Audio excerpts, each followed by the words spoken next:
"You'll satisfy us both," the mountain men told the trembling virgin blackmail order bride as dust swirled around her worn boots on the desolate train platform. The townsfolk watched with cold eyes, already writing her obituary. Another lost soul the wilderness would swallow whole. They assumed she'd be dead or broken within a month, just like the others who dared venture into these unforgiving peaks. But the bearded brothers who claimed her weren't what they seemed, and neither was the accident that killed the man she'd traveled 1,000 miles to marry. Hidden in their dead brother's belongings lay evidence of a conspiracy that reached into the highest levels of territorial law, evidence that could save or damn them all. Would the trembling bride become their salvation, or would discovering the truth seal all their fates? Before we continue, comment where you are tuning in from. Perhaps we will publish a story there. The train's whistle pierced the Colorado mountain air as Josephine Washington stepped onto the wooden platform of Copper Ridge. Her worn leather satchel contained everything she owned: a teaching certificate from Boston, a marriage contract signed by Thomas Thornfield, $17.32. The townspeople stared. Their eyes held the familiar mixture of curiosity and contempt she'd known her entire life. Women clutched their shawls tighter. Men spat into the dust. Children peeked from behind their mothers' skirts. Joe searched the small crowd for Thomas. The daguerreotype in her bag showed a kind-faced man with gentle eyes. She'd studied that image during the long journey west, imagining the life they might build together. Two massive figures approached through the settling dust. Brothers, clearly, the same dark hair and weathered skin, the same mountain-hardened frames, but neither matched Thomas's photograph. The older one spoke first. "You'd be Josephine Washington." "I am.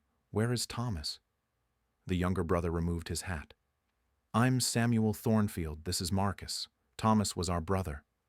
The word "was" hit her like a physical blow. "He died 3 weeks ago," Samuel continued. "Mine collapse. We're sorry you traveled so far for nothing." Joe's knees weakened.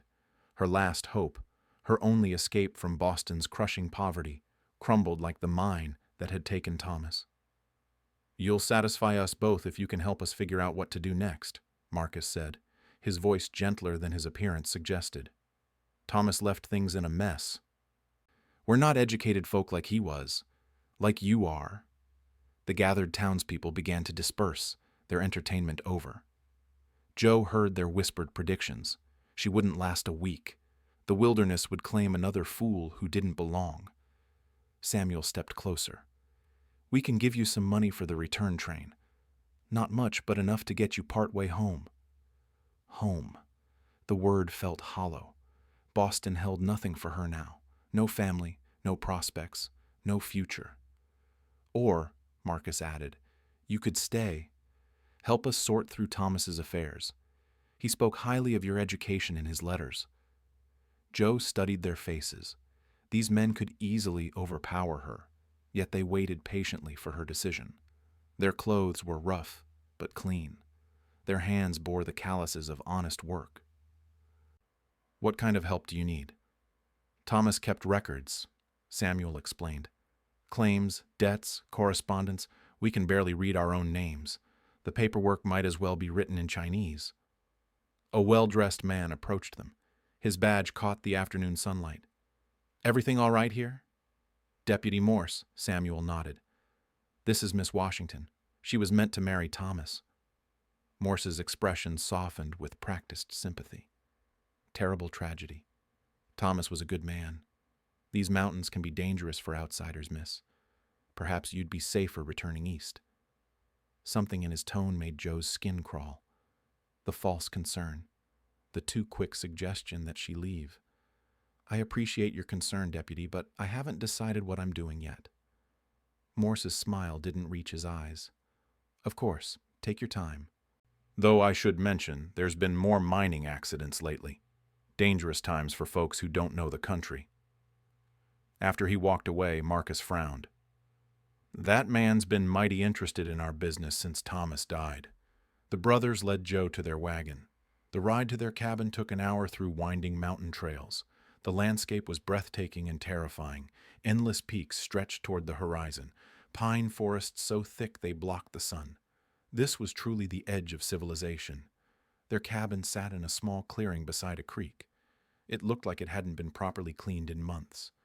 Dishes piled in the sink, clothes scattered across the floor, papers stacked on every surface.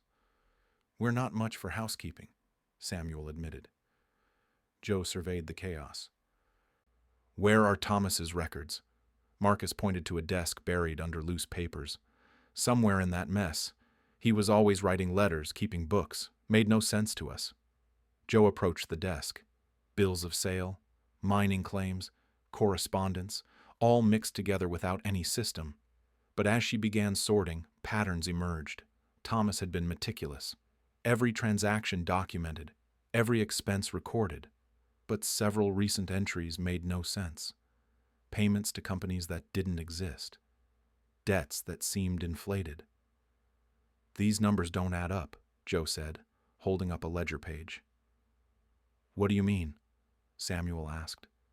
"Thomas supposedly owed $300 for mining equipment.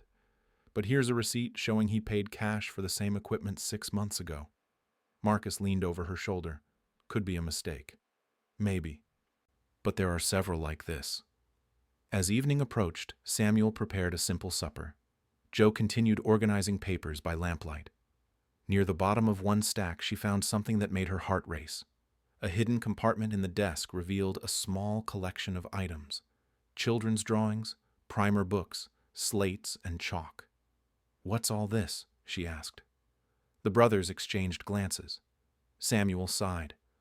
Thomas had ideas about teaching the miners' kids, said education was the only way they'd ever escape these mountains. He was running a school? Not exactly. More like secret lessons. Most folks around here don't see the point in book learning. Joe examined the children's work. Simple sentences written in careful handwriting. Mathematical problems solved in shaky numbers. These young minds were hungry for knowledge. A knock at the door interrupted her thoughts. Samuel opened it to find a small girl, perhaps 8 years old. "Mr. Samuel, is it true? Is the teacher lady here?" Samuel looked back at Joe. The child's eyes were bright with hope. "Word travels fast in small towns," Marcus muttered. The girl stepped forward. "Thomas promised he'd teach me to read real books someday. Will you teach me?" Joe stared at the child, at the learning materials, at the brothers who'd taken in a stranger without question. Deputy Morse's warning echoed in her mind, but so did Thomas's dream. These mountains held secrets. Thomas's death might not have been the accident everyone claimed. And somewhere in this mess of papers lay answers that could change everything. But first, she had a choice to make. Run back to Boston's familiar misery, or stay and face whatever dangers lurked in these Colorado peaks. Joe knelt beside the small girl, studying her eager face. The child's clothes were patched but clean. Her hands bore the calluses of someone twice her age. "What's your name?" "Mary Beth. My pa works the Sunset claim. Thomas said I was smart enough for real schooling." Samuel shifted uncomfortably. "Mary Beth, it's late. Your parents will worry." The girl's shoulders sagged. "They don't care about reading. Say it's foolish dreams." Joe made her decision. "Come back tomorrow morning. Bring anyone else who wants to learn." Mary Beth's face lit up like Christmas morning. She ran into the darkness, her footsteps fading down the mountain path.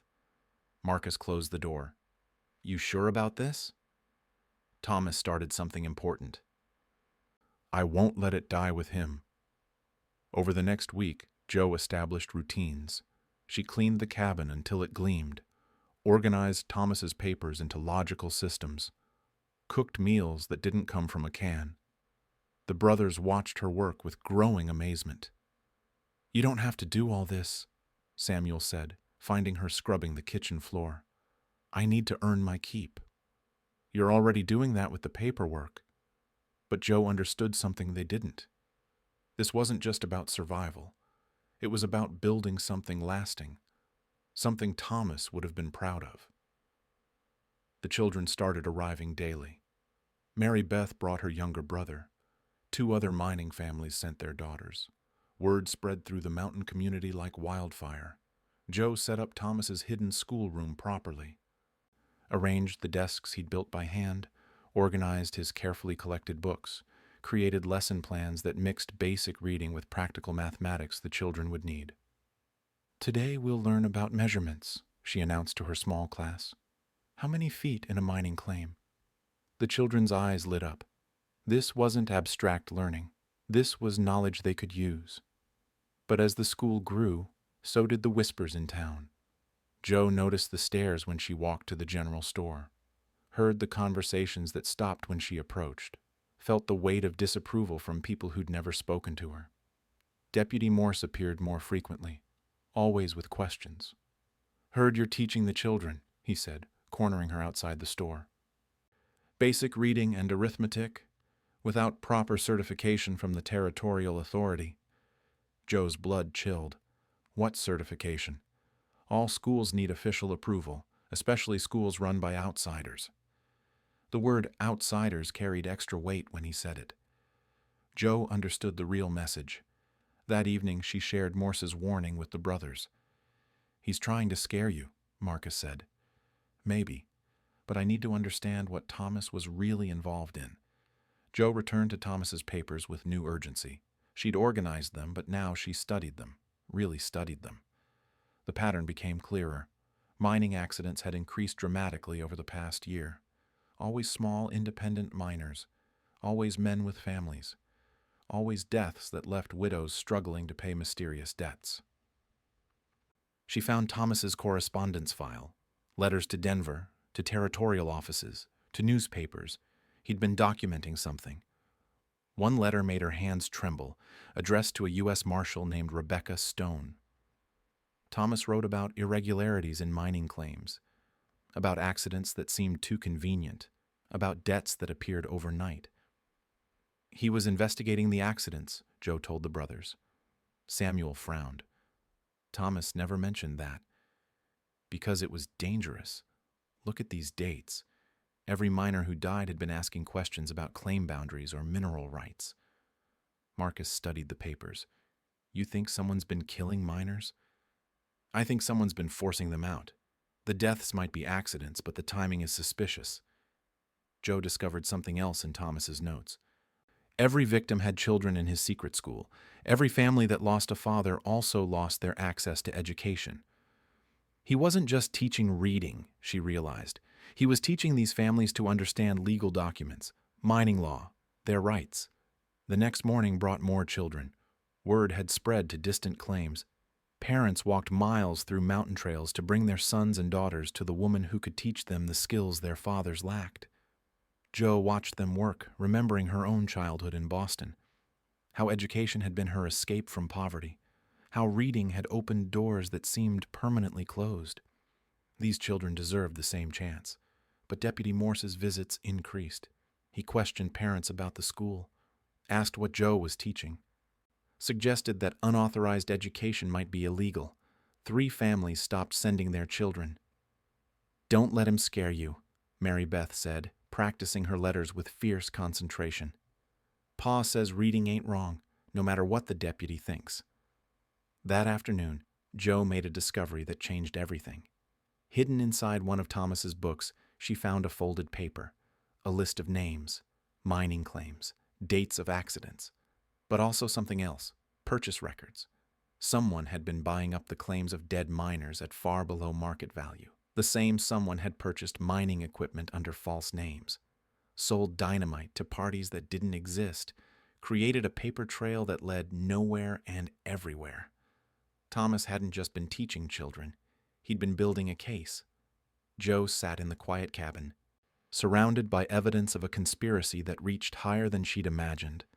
Thomas died because he'd gotten too close to the truth.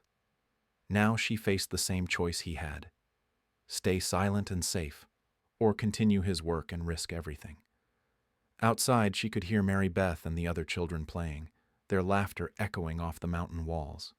They trusted her, depended on her, believed in the future she was helping them build. Joe picked up Thomas's pen and began writing her own letter to Marshal Stone. The investigation would continue. Joe's letter to Marshall Stone remained unfinished on Thomas's desk. Every time she tried to write, doubt crept in. What if she was wrong? What if Thomas's death really was an accident? Then Mary Beth arrived at the cabin, tears streaming down her face. "They took our claim," the girl sobbed. "Said Pa owed money he never borrowed." Joe knelt beside her. "Who took it?" "Deputy Morse. Had papers saying Pa signed for equipment we never got. Now we got to leave." Marcus stepped forward, anger flashing in his eyes. "That's the third family this month." Joe's doubt evaporated. The pattern was accelerating. She spent that evening digging deeper into Thomas's hidden records, found a journal wrapped in oilcloth, tucked behind loose floorboards, his private thoughts, his growing fears, his careful documentation of a conspiracy that reached beyond Copper Ridge. The journal entries painted a terrifying picture. Deputy Morse wasn't working alone. He had connections to mining syndicates in Denver, investors who wanted the entire valley for industrial operations. Thomas wrote about midnight meetings, about threats disguised as friendly warnings, about equipment mysteriously failing and causing deadly accidents. The final entry made Joe's blood run cold. Thomas had arranged to meet Marshall Stone in person. The meeting was scheduled for the day after his death. Joe found more evidence hidden throughout the cabin: claims deeds with forged signatures, bills of sale for mining equipment that was never delivered, purchase orders for dynamite signed with dead men's names. Thomas had been building an airtight case against the conspiracy. He documented everything: names, dates, financial transactions, witness statements from other miners who'd noticed the irregularities. But he'd made one fatal mistake. He'd trusted the wrong person with his suspicions. Joe discovered correspondence between Thomas and Deputy Morse. Friendly letters where Thomas shared his concerns about the mining accidents, asked for official investigations, requested help protecting the smaller miners. Morse had been watching Thomas all along, knew exactly how close he was to exposing the truth. The morning brought devastating news. Samuel returned from town with word that 2 more miners had died in separate accidents overnight. Both had children in Joe's school. Both had been asking questions about their claim boundaries. "This has to stop," Joe told the brothers. "Morse is eliminating anyone who might talk." Marcus checked his rifle. "Maybe it's time we paid the deputy a visit." "Violence won't solve this. Thomas tried to work within the law. We need to finish what he started." Joe gathered Thomas's evidence: the journal, the forged documents, the correspondence files. Everything pointed to a coordinated effort to drive out independent miners and consolidate the valley's resources under syndicate control. But she needed more, something that directly connected Morse to the murders. The answer came from an unexpected source. Mary Beth appeared at the cabin with her younger brother Tommy. The boy was clutching something wrapped in torn fabric. "Found this in the old mine where Pa worked," Tommy whispered, "day before the accident." Joe unwrapped the bundle. Inside was a stick of dynamite, still fresh, still dangerous. But what made her heart race was the marking burned into the wooden crate fragment that came with it. The same marking appeared on Thomas's purchase orders, the ones signed with dead men's names. "Tommy, where exactly did you find this?" "In Pa's lunch pail." "Hidden under his sandwich." Joe's hands trembled. The dynamite hadn't caused the accident. It was meant to. But something had gone wrong with Morse's plan. Maybe Thomas's father had discovered it. Maybe he'd tried to dispose of it safely. Either way, it was proof of sabotage. Joe sent the children home and called the brothers together. She laid out everything: the journal, the forged documents, the evidence of planned explosions disguised as mining accidents. Thomas discovered that Morse was working for a Denver mining syndicate, she explained. They wanted to eliminate small miners and take over their claims. When bribes and threats didn't work, they started causing accidents. Samuel studied the evidence. This could hang Morse, if we can get it to the right authorities. But Morse controls local law enforcement. He could destroy the evidence before anyone else sees it. Marcus paced the small cabin. "So what do we do?" Joe had been thinking about that all morning. "We make it public. Force his hand." "How?" "The school. Everyone in the valley has children there now. We call a meeting. Present the evidence to the entire community at once. Make it impossible for Morse to silence everyone. It was dangerous. Once Morse realized what they knew, he'd have no choice but to act. But hiding the truth hadn't protected Thomas. Maybe exposing it would. The next morning, Joe sent word throughout the valley.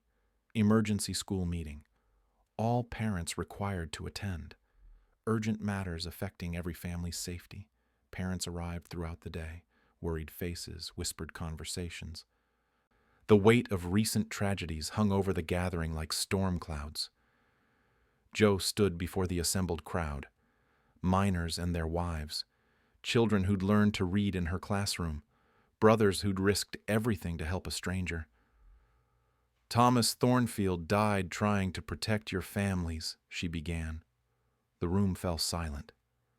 Joe opened Thomas's journal and began reading his careful documentation of the conspiracy, the evidence of sabotage, the proof that Deputy Morse had been systematically murdering minors to steal their claims. As she spoke, anger rippled through the crowd. These people had lost friends, neighbors, fathers, and husbands. They'd been told it was the price of mining life. Now they learned it was murder. The cabin door burst open. Deputy Morse stood framed in the doorway, his hand resting on his pistol. Behind him were three men Joe didn't recognize. Hard faces, city clothes, syndicate enforcers. "That's enough," Morse said, his voice cold as mountain winter. The cabin fell dead silent. 30 miners and their families faced 4 armed men.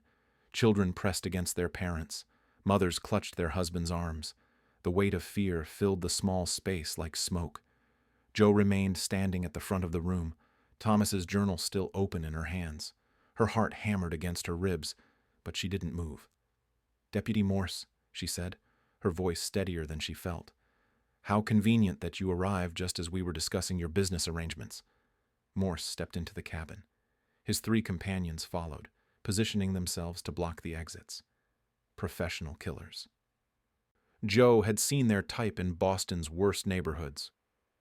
"You're interfering with official business," Morse said. "These people need to disperse immediately." What official business? Stealing claims from widows? Murdering minors?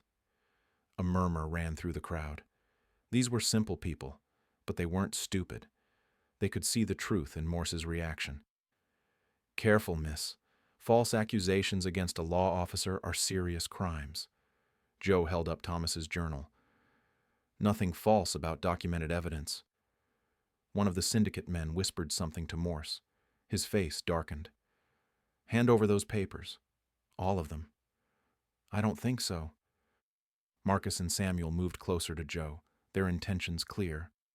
Several other miners shifted position, creating a protective barrier around their makeshift teacher. Morse's hand drifted to his pistol. "Don't make this harder than necessary." Mary Beth's father, Jim Watson, stepped forward. He was a small man, weathered by years underground, but his voice carried authority. "My daughter can read now because of this woman. She explained contracts I couldn't understand, showed me how my own claim deed was forged." Other voices joined in. Stories of suspicious accidents, equipment failures that made no sense, debts that appeared overnight. "My brother died in that cave-in last month," another miner called out. "Found dynamite residue where there shouldn't have been any." Morse's face flushed red. "Enough. You're all under arrest for unlawful assembly." "Under whose authority?" Joe challenged. "Show us your warrant." "I don't need a warrant for disturbing the peace." Joe opened Thomas's journal to a specific page. "According to territorial law, peaceful assembly for educational purposes is protected." Thomas researched that carefully. She began reading again, louder this time. The evidence of forged documents, the timeline of convenient accidents, the paper trail connecting Morse to the Denver Syndicate. With each revelation, the crowd's anger grew. These families had been living in fear, accepting death as the price of making a living. Now they understood they'd been hunted.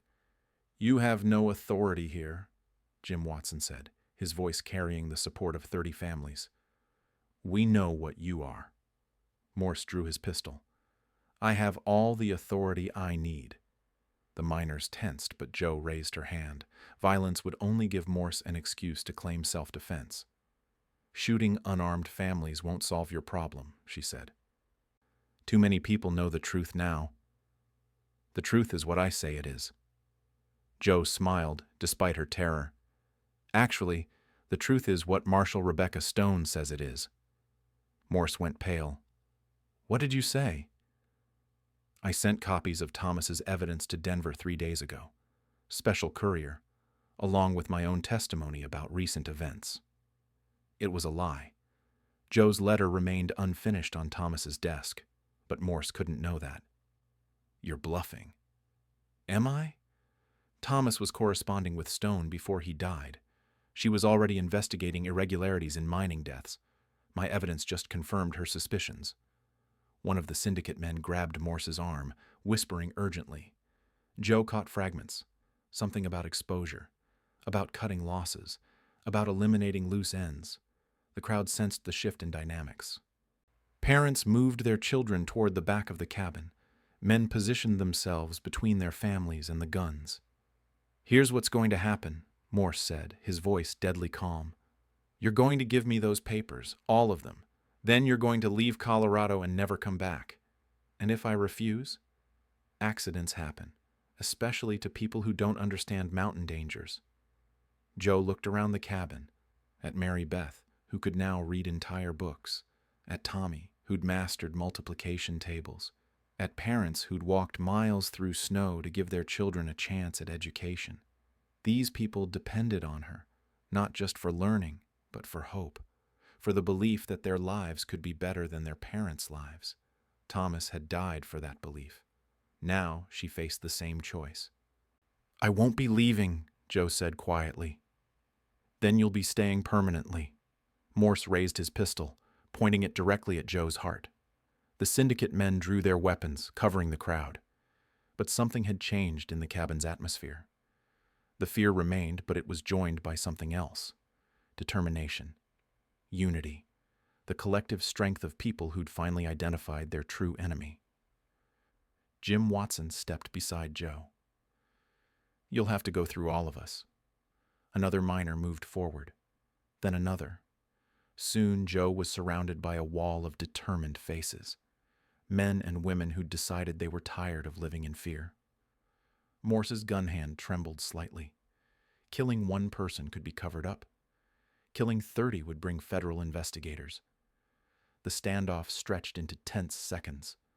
Joe clutched Thomas's journal, knowing it contained enough evidence to destroy Morse and his syndicate partners, but only if she survived to deliver it. Outside, footsteps crunched on gravel. Someone else was approaching the cabin. Morse's eyes flicked toward the door, uncertainty replacing confidence. The footsteps stopped just outside. A woman's voice called out, carrying the authority of federal law. Deputy Morse? This is U.S. Marshal Rebecca Stone. We need to talk. The cabin door opened slowly. Marshal Rebecca Stone stepped inside, her badge catching the lamplight. She was smaller than Joe had imagined, but her presence filled the room with federal authority. Stone surveyed the scene. 30 frightened families, 4 men with drawn weapons, Joe standing at the center with Thomas's journal clutched to her chest. Interesting gathering, Stone said calmly. Deputy Morse, lower your weapon. Marshal, thank God you're here. These people are engaged in seditious activity, making false accusations against local law enforcement. Stone's eyes never left Morse's face. I said lower your weapon. Morse hesitated, then slowly holstered his pistol. The syndicate men followed his lead, but their hands remained ready. Miss Washington, I presume. Stone addressed Joe directly. Yes, Marshal. I received Thomas Thornfield's correspondence before his death. His concerns about mining irregularities in this district. Joe's heart leaped. Thomas's letters had reached their destination. He was planning to meet with you, Joe said. He was. When he failed to appear, I began my own investigation. Morse stepped forward. Marshal, Whatever Thomas told you was speculation. A school teacher playing detective. These mountain accidents are unfortunate but natural. Stone pulled a folded document from her coat. According to Denver assay records, this valley contains one of the richest silver deposits in Colorado, worth approximately $2 million. A gasp ran through the crowd. None of the miners had known the true value of their claims. Funny thing about valuable deposits, Stone continued. They attract outside interest. Investment syndicates. Men willing to do anything to acquire mining rights. One of the syndicate men shifted nervously. Stone's eyes tracked the movement. You gentlemen wouldn't happen to represent Denver mining interests, would you? We're just passing through, the man replied, with guns drawn in a schoolhouse. Interesting travel habits. Joe found her voice. Marshal. Thomas documented everything. The forged claims, the equipment sabotage, the pattern of convenient deaths. She held out Thomas's journal. Stone accepted it, flipping through pages of careful handwriting. Thorough work, Stone observed. Thomas would have made a good federal investigator. Morse's face reddened. Speculation and paranoia. Thomas was always seeing conspiracies where none existed. Was he seeing conspiracies when he documented your midnight meetings with syndicate representatives? The color drained from Morse's face. Stone continued reading. According to this, you've been falsifying accident reports, creating fraudulent debts, intimidating miners into selling below market value. Prove it. Joe stepped forward. I found dynamite in a dead miner's lunch pail. Still has the syndicate marking. She produced Tommy's evidence. Stone examined the explosive carefully. Interesting. This particular type of dynamite was sold exclusively to Consolidated Mining Corporation, a Denver syndicate. The syndicate men exchanged glances. Their cover was blown. Marshal, Jim Watson spoke up. My claim deed was forged. Same with half the men here. Other voices joined in. A chorus of grievances. Stories of suspicious accidents and impossible debts. The testimony of an entire community.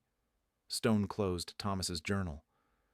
Deputy Morse, you're under arrest for conspiracy, fraud, and suspicion of murder. You can't prove murder. Thomas documented 17 mining deaths in the past year. The territorial average is 2. Either this valley has the worst luck in Colorado, or someone's been causing accidents. Morse's hand drifted toward his gun. The syndicate men tensed, reading his intentions. Don't, Stone warned. I have federal agents surrounding this cabin. It was a bluff, but Morse couldn't be sure. His eyes darted between the exits, calculating odds. Joe watched the deputy's face. She'd seen that look before, in Boston's back alleys, the expression of a cornered animal with nothing left to lose. Deputy Morse, she said quietly, it's over. The evidence is documented. The community knows the truth. Killing me won't change anything. Maybe not, but it'll feel good. Morse drew his weapon, faster than Joe expected. The pistol swung toward her, hammer cocking back.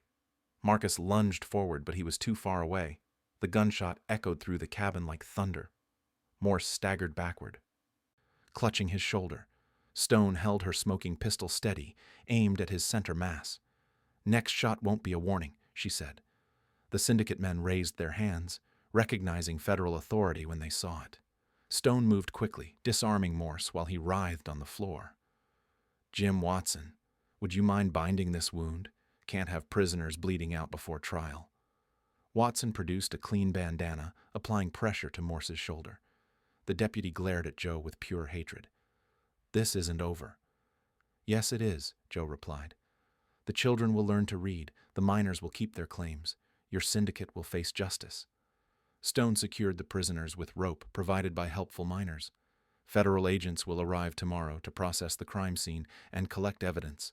Until then, these men remain in community custody. The crowd began to disperse, families walking home through mountain darkness, but their conversations buzzed with excitement rather than fear. The threat that had haunted their valley was ended. Mary Beth approached Joe before leaving. Will you keep teaching us? Joe smiled, exhaustion finally catching up with her. Every day. That's what Thomas would have wanted. Stone gathered Thomas's evidence, preparing for the long legal process ahead. "You did good work here, Miss Washington. Thomas would be proud." Joe looked around the cabin that had become her home, at the brothers who'd protected her, at the schoolroom where children learned to dream beyond the mountains. "I was just finishing what he started." The marshal paused at the door. "Maybe. Or maybe you were starting something entirely new." 6 months later, the sound of children's laughter echoed across Copper Ridge Valley. Joe stood at the window of her expanded schoolhouse, watching 23 students practice reading outdoors under the autumn sun. The federal trial had been swift. Deputy Morse received 15 years in territorial prison. The syndicate leaders faced federal charges in Denver. Their stolen claims were returned to rightful owners, along with compensation from seized syndicate assets. Mary Beth approached Joe's desk, carrying a completed arithmetic assignment. Her handwriting had improved dramatically, flowing across the page with confident strokes. "Miss Joe, I finished the mining calculations. If our claim produces 12 ounces of silver per day, we'll earn enough to send my brother to Denver for advanced schooling."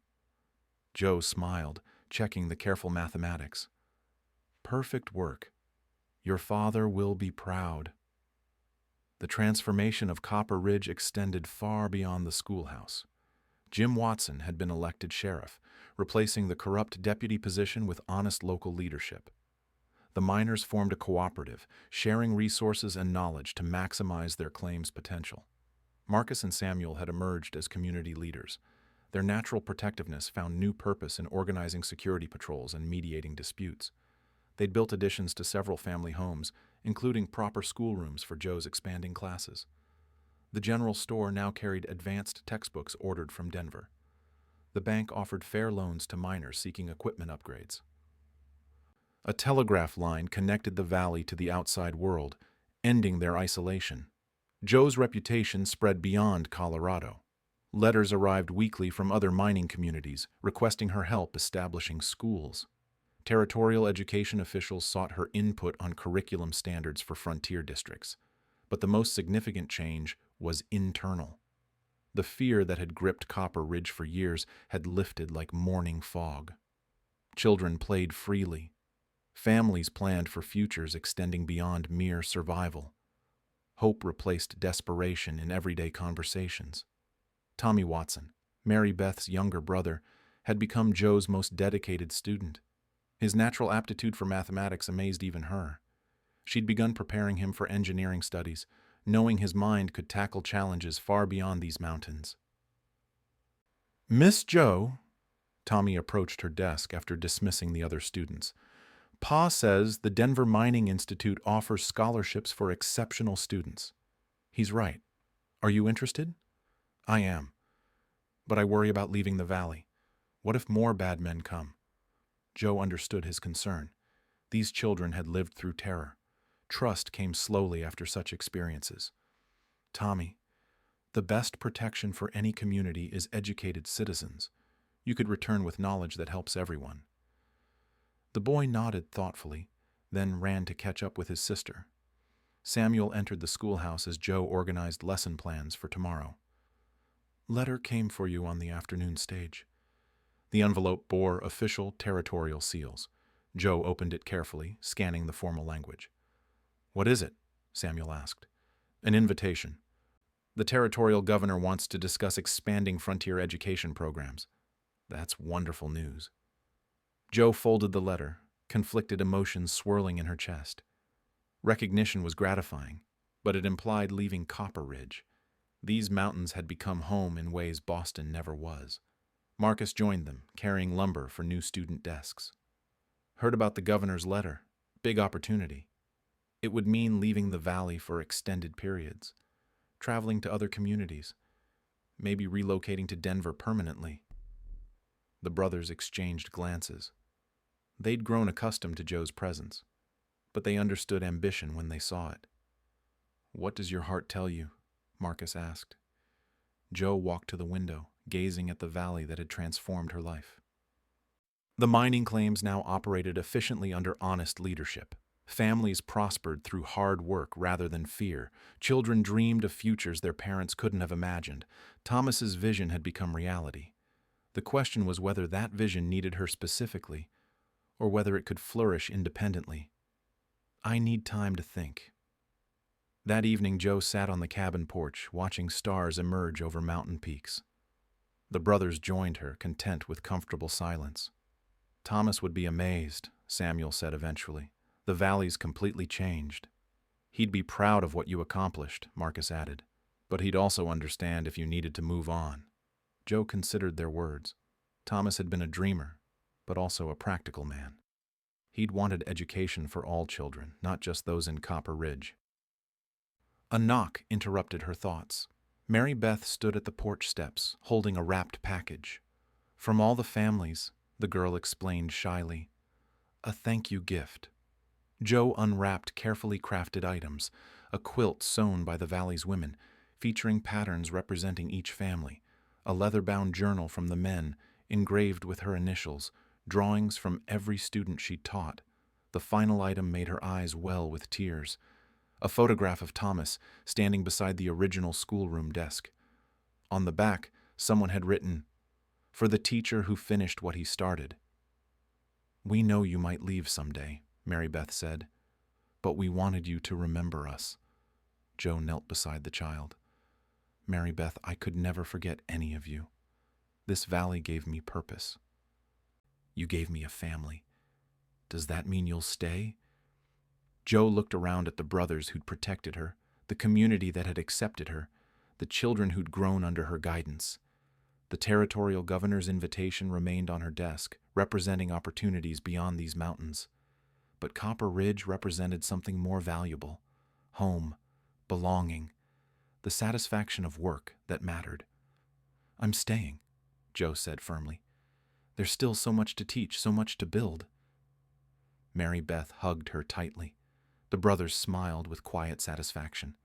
Above them, stars wheeled across Colorado skies, illuminating a valley where fear had been replaced by hope, where education had conquered ignorance, and where a trembling mail-order bride had become the foundation of an entire community's future.